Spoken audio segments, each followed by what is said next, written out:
Ah, meu irmão e minha irmã, se você chegou aqui até a fase 5 e até agora você não arregou para trás, daqui para frente é que você não arrega mais nunca, porque agora o conteúdo vai ficar pancada.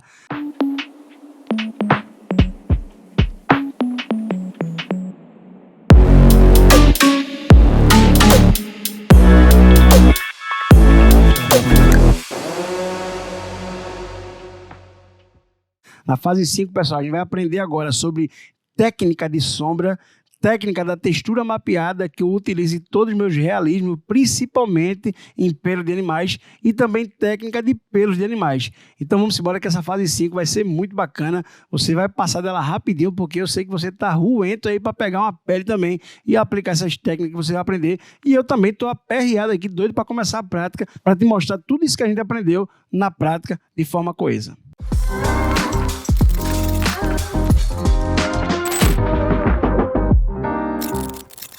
Então, esse primeiro estágio da fase 5, a gente vai falar sobre técnica de sombra. E eu quero que você fique comigo aqui ligado, certo? Não perde nenhuma informação, anota tudo para você chegar mais na frente e aplicar de forma assertiva. Vamos embora. Primeira coisa que eu vou falar para vocês é sobre o uso da Magnum Round. Eu já falei um pouco para vocês lá atrás sobre a agulha, mas eu vou novamente falar para ti.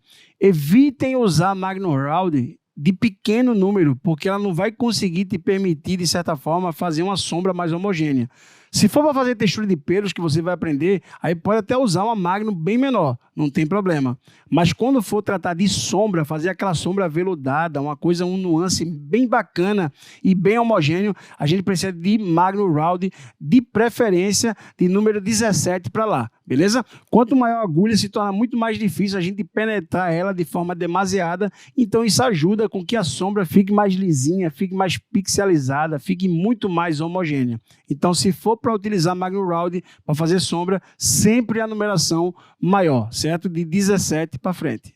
Sempre quando for fazer o movimento de pêndulo, na hora de fazer uma sombra, evita movimentos curtos, porque isso não vai te dar um nuance maior de sombra, nem um efeito mais aveludado. Vê o que eu estou falando para você? Tem muita gente que pega a agulha e olha para cá. Pega a agulha e vai fazer pêndulo, fica assim, ó. É como se estivesse cavando a terra.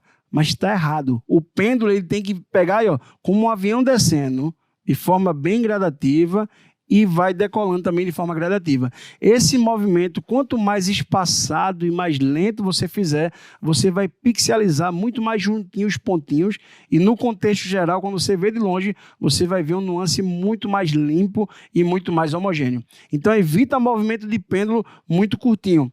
É muito chato no começo e quando você não tem a manha, realmente parece ser desgastante. E você acha que não vai conseguir.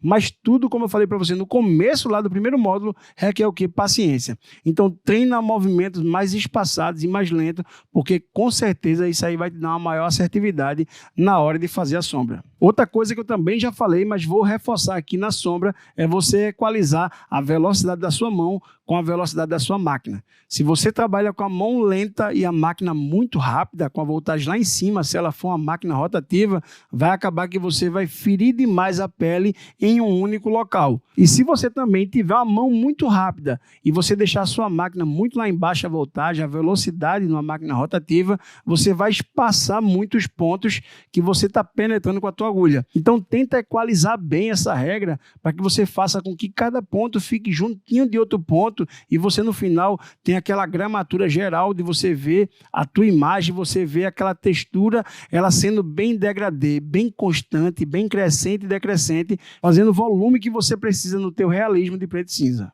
Outra coisa muito importante, principalmente para o realismo e no preto e cinza não é diferente, é a observação da referência que você está fazendo.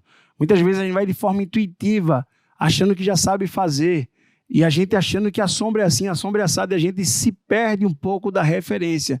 Então, quando você for fazer algum trabalho de realismo preto e cinza, principalmente textura de pelos de animais, que é a ênfase desse workshop aqui, você tem que ter muito detalhe e olhar bastante a referência para você não se perder no meio do processo e com certeza você no final vai fazer um animal bacana também. Possa ser que fique feio, mas nunca vai ficar igual a referência porque você não está tendo uma boa observação da referência. Então, sempre trabalhar com a boa observação da referência vai te ajudar no resultado final. Então, essas foram algumas dicas que eu dei para você de sombra. Você vai ver muito mais pesado na prática realmente, mas eu quero que você se prepare, porque a próxima aula é sobre textura mapeada e eu vou te explicar um método que eu criei para a gente reproduzir textura de forma muito mais assertiva e muito mais interessante de quem vê as artes. Te vejo na próxima aula.